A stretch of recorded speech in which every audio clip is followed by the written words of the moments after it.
नमस्कार दोस्तों, इस कहानी में आप जानेंगे कि कैसे चींटी के समझाने पर आलसी खरगोश मेहनती बनता है। तो चलिए शुरू करते हैं कहानी। एक छोटी झील के किनारे मिट्टी का बना खरगोश का बिल होता है और आसपास में कुछ पेड़ लगे होते हैं। खरगोश अकेले बैठा रहता है और सोच रहा होता है, इस पेड़ में कितने मीठे फल लगे हैं। काश ये मुझे रोज कोई लाकर देता और मैं ज़मीन में बैठे बैठे सिर्फ खाते ही रहता। जब सब सामने है तो मेहनत क्यों करना। तभी उस पेड़ में चिड़ियों का समूह आता है। चिड़िया जब देखती है कि खरगोश नीचे है, तभी उसके लिए फल का टुकड़ा नीचे गिरा देती है और खरगोश बड़े ही मजे से वो फल खाता। देखते ही देखते चिड़िया और खरगोश के बीच में अच्छी दोस्ती हो जाती है। उसी तरह से चिड़िया हमेशा उस पेड़ पर आती, फल खाती और खरगोश के लिए फल लेकर आती। खरगोश देखते ही देखते और आलसी बनते जाता है, क्योंकि उसके घर में खाना कोई और लेकर आता है और वह मेहनत करने से बिल्कुल भी पीछे रहता है। मुखिया चींटी अपने समूह से कहते, बारिश शुरू होने वाली है, अपने अपने घर में घुस चलो जल्दी। खरगोश अच्छे से खा पीकर अपने बिल में आराम करता रहता है। कुछ दिनों के बाद बारिश थम जाती है और सभी पशु पक्षी जानवर अपने अपने घरों से निकलकर फिर से अपना खाना पानी लेने में जुट जाते हैं। पर खरगोश हमेशा की तरह सिर्फ इंतज़ार में अपना दिन काटता है। तभी वहाँ से चींटी और उसके समूह गुजर रहे होते हैं। मुखिया चींटी का नज़र अचानक से खरगोश पर जाता और वह खरगोश से कहता है कि अरे तुम्हें क्या हुआ, देखने से तुम बहुत कमज़ोर और परेशान लग रहे हो। तभी खरगोश कहता है, हाँ मैं कुछ दिनों से भूखा हूँ, आसपास में कुछ खाने के लिए मिला नहीं और पेड़ गिरने की वजह से चिड़ियों का आना यहाँ बंद हो चुका है। मुखिया चींटी कहता है, तो खाने के लिए चिड़ियों का इंतज़ार क्यों करना, तुम खुद ही भोजन जुटाओ। खरगोश गुस्सा होता है और चींटी से कहता है, हाँ मेरी ज़िंदगी है, मैं देख लूँगा, तुम अपना काम करो और तुम जाओ यहाँ से अपना खाना ढूंढो।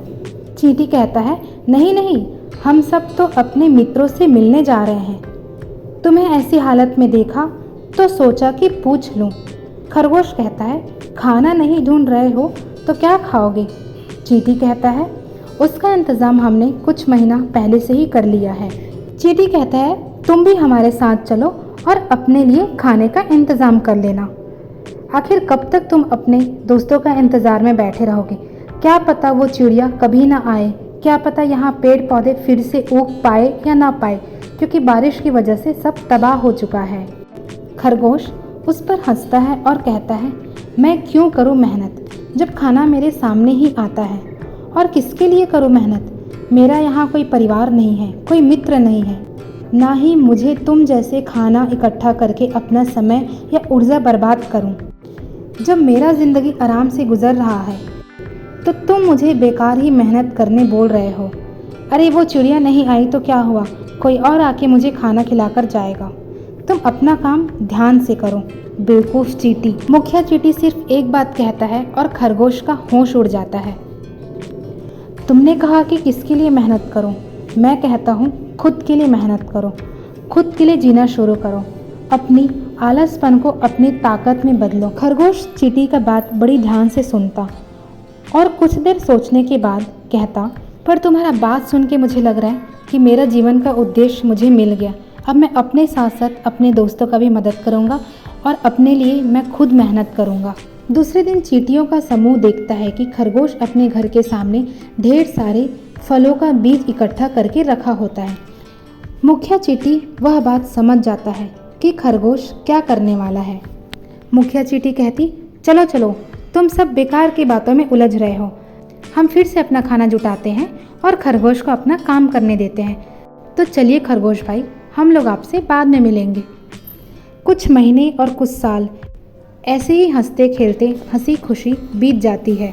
कुछ सालों बाद खरगोश बाहर सैर कर रहा होता है, चींटियाँ आपस में खेल रहे होते हैं।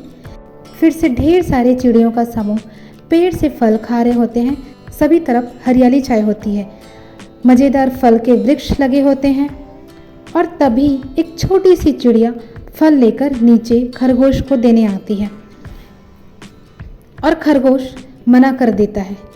नन्ही चिड़िया को यह बात समझ में नहीं आती और तुरंत उड़कर ऊपर जाकर अपनी माँ को सारी बातें बताती है। नन्ही चिड़िया की माँ नीचे आती है और खरगोश को कहती है कि पहचाना मुझे, मैं वही दोस्त हूँ तुम्हारी जो कई सालों पहले पेड़ से तुम्हें फल दिया करती थी। खरगोश झट से पहचान जाता है और कहता है, भला अपने मित्र को कोई कैसे भूल सकता है। चिड़िया सबको बताती है कि आज हम जिस पेड़ पर बैठकर फल खा रहे हैं उसे सालों पहले खरगोश ने अपनी कड़ी मेहनत से उगाया था। सभी उसके लिए तालियों से स्वागत करते हैं और खरगोश मन ही मन सोचता है कि जो हुआ अच्छे के लिए हुआ। चलो कम से कम मेरी मेहनत से मैं और हम सभी अच्छे से फल खा पा रहे हैं और सबको रहने के लिए पेड़ भी मिल गया, अच्छी जगह मिल गई और सारे खुशी खुशी अच्छे से रहने लगते हैं। खरगोश अपनी मन में कहता है कि वो ज़िंदगी भी क्या ज़िंदगी जो किसी के काम ना आ सके। खरगोश सबको बताता है कि उस दिन मुझे अगर चींटी ने नहीं समझाया होता तो मुझे मेरा जीवन का उद्देश्य नहीं मिल पाता। तो दोस्तों, कहानी ख़त्म हुई और हमें इस कहानी से यही सीख मिलती है कि जब तक ज़िंदगी में अगर कोई उद्देश्य ना हो तो ज़िंदगी जीने में कोई मज़ा ही नहीं आता। न ही आप खुश रहते हैं और न ही आप किसी के काम आने का सोचते हैं। तो ज़िंदगी में जब तक आप उद्देश्य ना खोज पाएँ, आप कड़ी मेहनत कीजिए, अपने आप को पहचानें, अपने उद्देश्य को जानें, तभी आप अपने जीवन को सरल और दूसरे की ज़िंदगी को भी आसान बना सकते हैं। दोस्तों, कभी कभी जीवन में ऐसा टाइम भी आता है जब हमें लगता है कि हमारे पास तो सब कुछ है, तो हमें मेहनत क्यों करना, मैं क्यों मेहनत करूं अगर मेरे सामने सब कुछ पड़ा है। पर कभी कभी ऐसा होने पर भी हमें मेहनत करना पड़ता है अपने लिए और अपनों के लिए। शायद अभी ना ज़रूरत पड़े पर आगे की ज़िंदगी हमारी इस मेहनत से रंग लाएगी। और अगर हमारा जीवन किसी और के काम आ सकता है तो ज़रूर मेहनत करने में कोई बुराई नहीं है, सिर्फ अच्छाई ही अच्छाई है। तो अपने जीवन का उद्देश्य ढूंढिए और मेहनत कीजिए। कहानी ख़त्म होती है और आप कमेंट बॉक्स में मुझे बता सकते हैं कि आपने इस कहानी से क्या सीखा, और चैनल को सब्सक्राइब करना ना भूलें। ऐसी आपको नई कहानी हर रोज़ मिलेंगी।